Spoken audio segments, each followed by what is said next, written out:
सभी को अपना आशीर्वचन दे। आंधी नहीं तूफान है, आंधी नहीं तूफान है।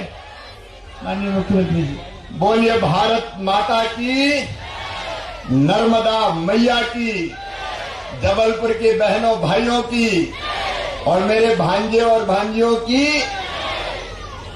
मंच पर विराजमान मध्य प्रदेश के सबसे वरिष्ठ नेता, जिन्होंने सड़कों के जाल से मध्य प्रदेश को ऐसा अपलावित किया है कि पूरे प्रदेश की दशा और दिशा बदल गई है, हमारे लोक निर्माण मंत्री आदरणीय पंडित गोपाल भार्गव जी, यहाँ के विकास पुरुष। आज मैं बहुत सोच समझ के कह रहा हूं, जबलपुर के विकास पुरुष, आपके लोकप्रिय और यशस्वी सांसद और अब पश्चिम से आपके उम्मीदवार,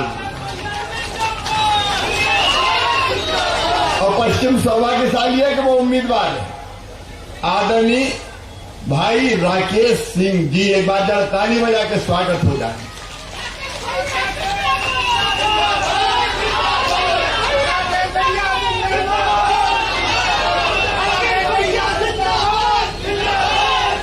हमारे यशस्वी विधायक भाई अशोक रोहानी जी,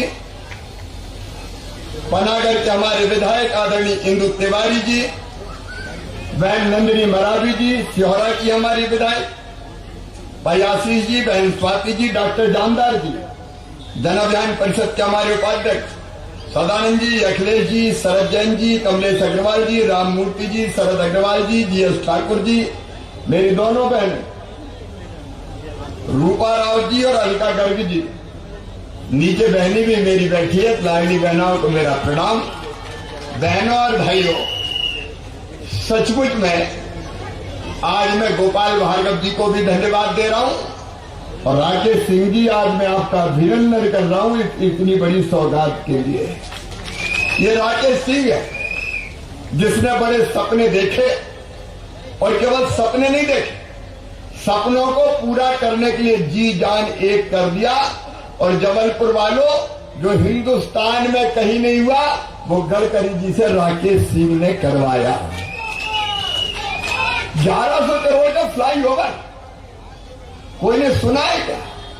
1100 करोड़ का फ्लाईओवर अभी पूरा तो बनने दीजिए, ये जबलपुर की तस्वीर बदल कर रख देगा, जबलपुर की तस्वीर बदल कर रख। और विकास की सौगात मैंने विकासपुर वैसे भी कहा, रिंग रोड जबलपुर में बनता, 5000 करोड़ की लागत का रिंग रोड, 116 किलोमीटर, जबलपुर पूरब, पश्चिम, उत्तर, दक्षिण, अरे केवल 4 नहीं 10 दिशाओं से जुड़ जाएगा। अद्भुत नगरी होगी अपना जबलपुर, अद्भुत नगरी। देश का पहला जियोलॉजिकल पार्क 100 करोड़ रुपए का बनेगा, जिसको देखने पूरा हिंदुस्तान जबलपुर संस्कार धामी आएगा। रीजनल साइंस सेंटर 48 करोड़ रुपए का, टेक्नोलॉजी सेंटर 200 करोड़ रुपए का, और देश का दूसरा सबसे बड़ा रोपवे भी अपने जबलपुर में ही लगने वाला है। आईटी पार्क 200 करोड़ रुपए का, और आईटी पार्क एक भर गया, दूसरा बन रहा है, वो भी भरेगा। जबलपुर के बेटे बेटियों, अब तो आईटी के क्षेत्र में तुम भी झंडा गाड़ो, अपनी कंपनी बनाओ और चिंता मत करना, तुम्हें बैंक से लोन दिलाना और लोन की गारंटी लेना भी मामा की जवाबदारी है, मम्मी पापा की जवाबदारी है। पहला आईटी पार्क सफलतापूर्वक काम कर रहा है और कई लोगों को रोजगार दे रहा है। एयरपोर्ट अपना जब देख के लाओ कैसा बन रहा है, 450 करोड़ का एयरपोर्ट का टर्मिनल बन रहा है। और अभी अभी हमारे हाई कोर्ट की बिल्डिंग और पूरे कोर्ट रूम बनेंगे, 460 करोड़ रुपया मैंने दिए हैं। महामहिम राष्ट्रपति महोदय भी अभी अभी शिलान्यास करके गई है।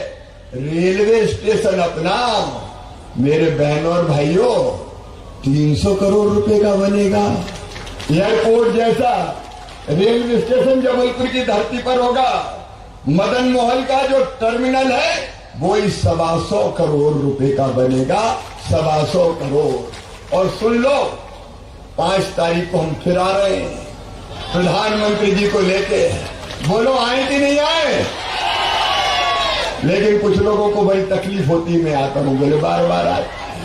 अब जलने वाले जला करें, हमें परवाह नहीं है।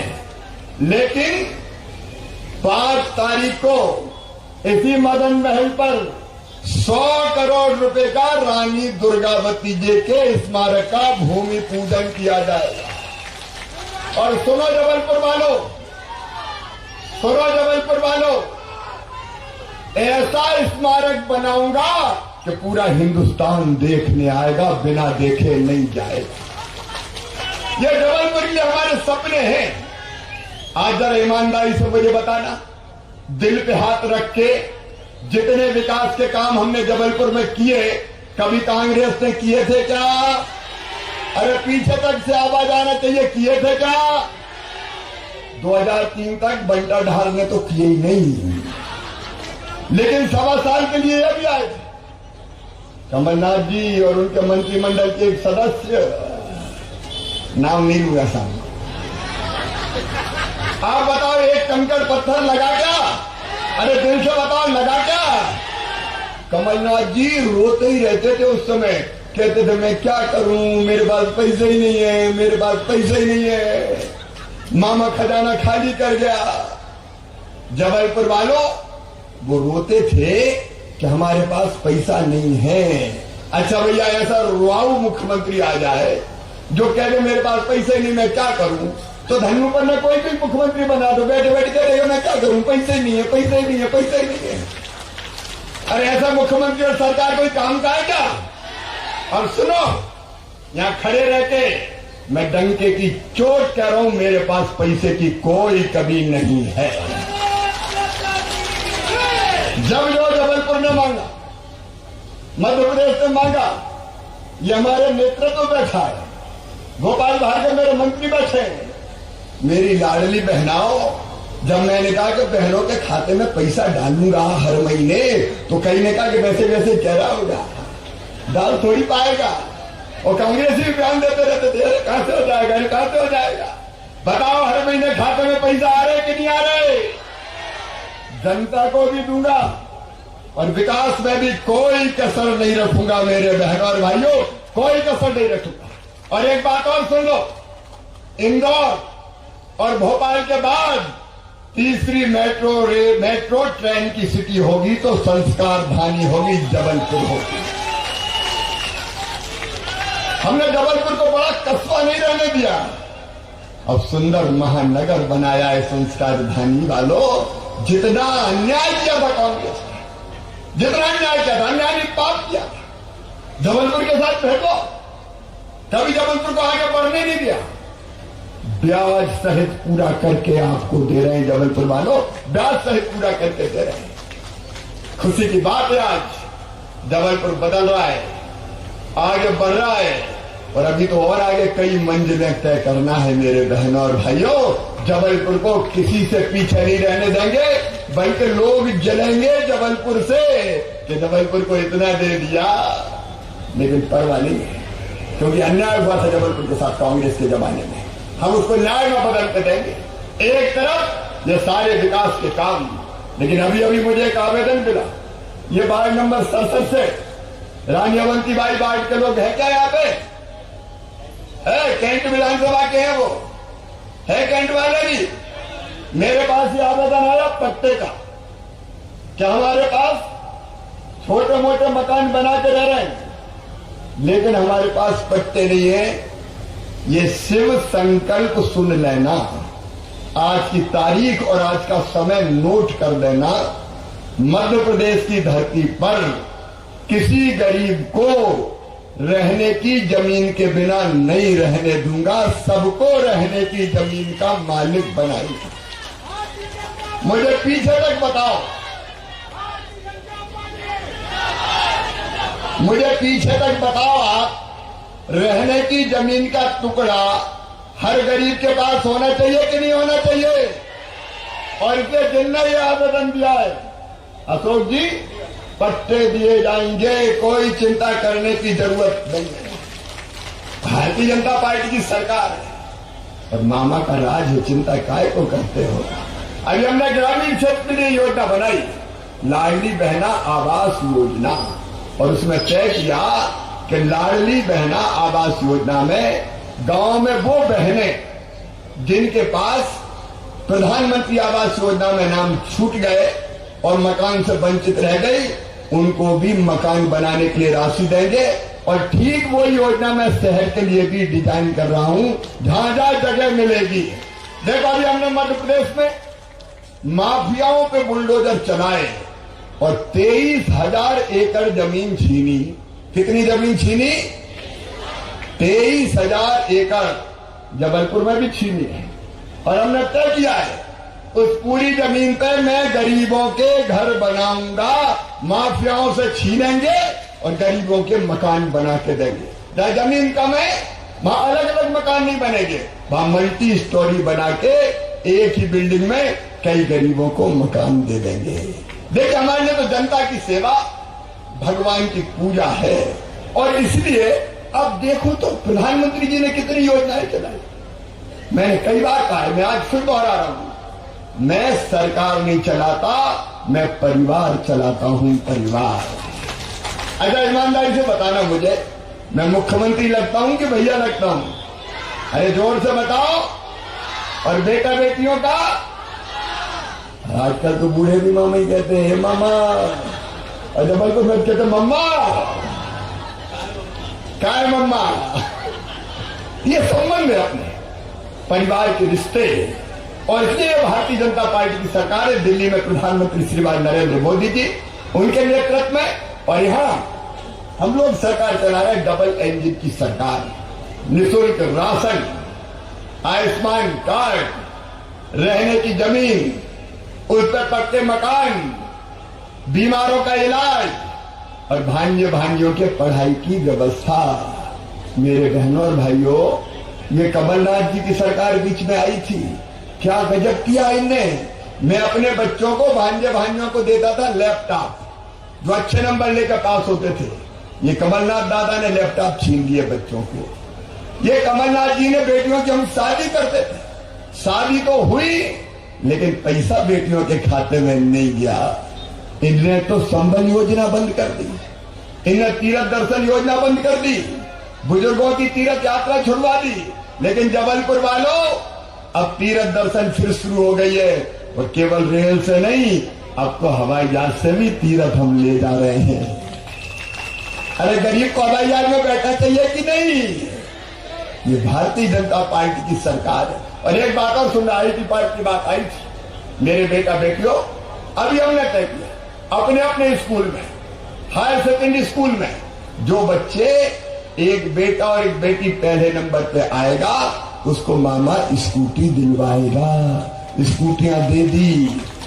और ये स्कूटी का परिणाम ये है कि अब कई बच्चे बहुत सीरियस हो गए कि मामा स्कूटी देगा, यार जरा पढ़ाई ढंग से कर लो, तो मेरे तो दोनों काम हो जाएंगे। आम के आम, गुठलियों के दाम। जैसे आप लोग बच्चों को लुभाती, बेटा मान जा, टॉफी दूंगी, टॉफी दूंगी, टॉफी दूंगी। मामा कह रहा बेटा पढ़ लो, स्कूटी दूंगा, लैपटॉप दूंगा। अब इस बहाने बच्चे पढ़ेंगे तो पढ़ाई का स्तर सुधर जाएगा। और एक बात और सुन लेना, पढ़ने के बाद अगर उन बच्चों का एडमिशन मेडिकल कॉलेज में, इंजीनियरिंग कॉलेज में, आईआईटी, आईआईएम में, लॉ कॉलेज में, कहीं भी होगा, सरकारी हो चाहे प्राइवेट, तो फीस बहुत ज्यादा होती है। आप जानते हो, प्राइवेट मेडिकल कॉलेज मतलब 13-14 लाख रुपया हर साल की फीस, 5 साल का अंदाज लगा लो आप। बताओ, इतनी फीस गरीबों के बेटा बेटी दे सकते हैं क्या? जोर से बोलो। मध्यम वर्गीय दे सकते हैं क्या? तो उनकी फीस अब उनके मम्मी पापा नहीं भरवाएंगे, कौन भरवाएगा? मामा भरवाएगा। 8 लाख रुपए तक की जिनकी आय है, उनकी फीस भरवाने का काम हम करेंगे। ये लोगों की जिंदगी बदलने का अभियान है। एक तरफ विकास और दूसरी तरफ जनता की जिंदगी बदलने का अभियान है। मेरे प्रिय बहनों और भाइयों, आज मैं आपसे निवेदन करने आया हूं। 5 तारीख को प्रधानमंत्री जी भी पधार रहे हैं, रानी दुर्गावती जी के स्मारक का भूमि पूजन करने कार्यक्रम लगभग फाइनल हो गया है। तो 5 तारीख को फिर चर्चा करेंगे। जबलपुर के इतिहास, गौरव, परंपराओं के अनुरूप ऐसा सजाएंगे, संवारेंगे कि दुनिया कहेगी देख लो ये अपना जबलपुर है, देख लो ये अपना जबलपुर है, देख लो ये अपना जबलपुर है। तब और विकास की बात करेंगे। आज तो राकेश सिंह जी ने एक मांग यहाँ पे की है जिसको मैं बहुत, देखिए रानी दुर्गावती 52 गढ़ों की रानी थी और 52 गढ़ की रानी दुर्गावती की 52 फीट ऊंची प्रतिमा लगेगी। 52 फीट ऊंची मिश्रित धातु की प्रतिमा लगेगी और इतना बढ़िया स्मारक बनेगा। लेकिन आज राकेश जी ने मांग की है कि इस फ्लाईओवर का नाम भी रानी दुर्गावती कर दिया जाए। तो बोलो कर दिया जाए क्या? अरे सब पीछे तक बताओ, कर दिया जाए। इस फ्लाईओवर का नाम रानी दुर्गावती होगा। आओ मेरे बहनों और भाइयों, मैं केवल एक सवाल पूछता हूं, चुनाव काय के लिए होते हैं? विकास के लिए होते हैं कि नहीं? तो आप बताओ, जो विकास करे और जो जनता की भलाई के काम करे उनको जिताना चाहिए कि नहीं जिताना चाहिए? अरे पीछे वाले भी बताओ रे भैया हो। तो कांग्रेस ने कोई काम किया है क्या? मामा ने कैसा काम किया है? भारतीय जनता पार्टी ने कैसा काम किया है? और राकेश जी ने कैसा काम किया है? तो आओ, आज जाने के पहले मैं संघर्ष का शंख भी फूंक रहा हूं और आपसे आशीर्वाद भी मांग रहा हूं। आइए मेरे प्रिय बहनों और भाइयों, जबलपुर वासियों, इस क्षेत्र से तो हमारे उम्मीदवार तय हो गए। राकेश सिंह को आशीर्वाद दीजिए, भारतीय जनता पार्टी को आशीर्वाद दीजिए, विकास को आशीर्वाद दीजिए, मोदी जी को आशीर्वाद दीजिए और मामा को भी आशीर्वाद दीजिए। बोलिए सबका आशीर्वाद मिलेगा। पीछे तक देखिए हाथ उठ रहे। प्रेस वालों मुझे क्या देख रहे हो यार, जरा उधर भी घुमा दिया करो, थोड़ा जनता को देखो। उठाओ दोनों हाथ। जाने के पहले आज इस विराट सभा में हम संकल्प लेंगे भारतीय जनता पार्टी को जिताने का, राकेश सिंह जी को विधायक बनाने का और यह विजय का नया रिकॉर्ड बनाने का। उठाइए दोनों हाथ, बांधिए दोनों मुट्ठी और मेरे साथ बोलिए भारत माता की, भारत माता की, नर्मदा मैया की, नर्मदा मैया की, हर हर नर्मदे। बहुत बहुत धन्यवाद, बहुत बहुत धन्यवाद। अरे ये इंदू तिवारी की तहसील रह गई। मामा के पास तो कमी थोड़ी है, बरेला तहसील बना दी चाहिए। ये मेरी बहन का कागज ले आओ भैया, हो कागज दो ना, तब मैं नीचे उतर के तुम्हारे पास आ जाऊंगा। अरे बहन बुला रही तो भाई भाई जाएगा।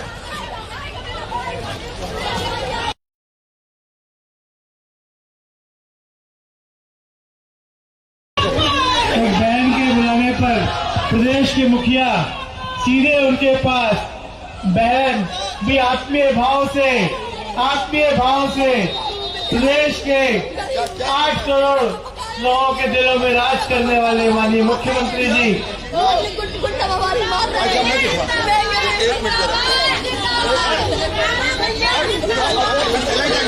कितने सरल है माननीय मुख्यमंत्री जी। बहन ने पुकारा और हाँ भैया सीधे उनके पास है। कलेक्टर साहब को बुला रहे माननीय मुख्यमंत्री जी, एसपी साहब को।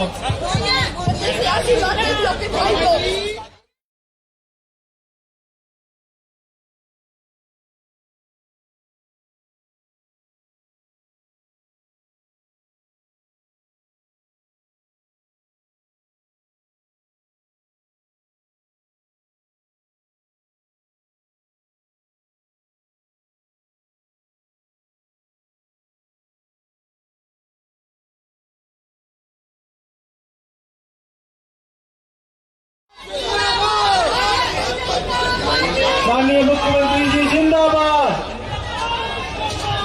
आभार प्रदर्शन के लिए लोक निर्माण विभाग के अधीक्षण एमपी आदरणीय गोपाल गुप्ता जी से निवेदन है कि वे आए और आके आज के इस कार्यक्रम का आभार प्रदर्शन करें।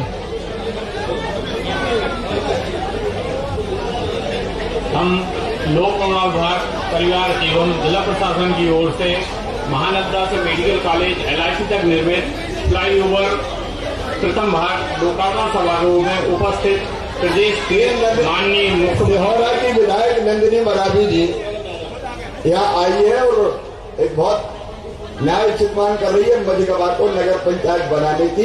तो मझगवा को भी नगर पंचायत बना दिया जाएगा।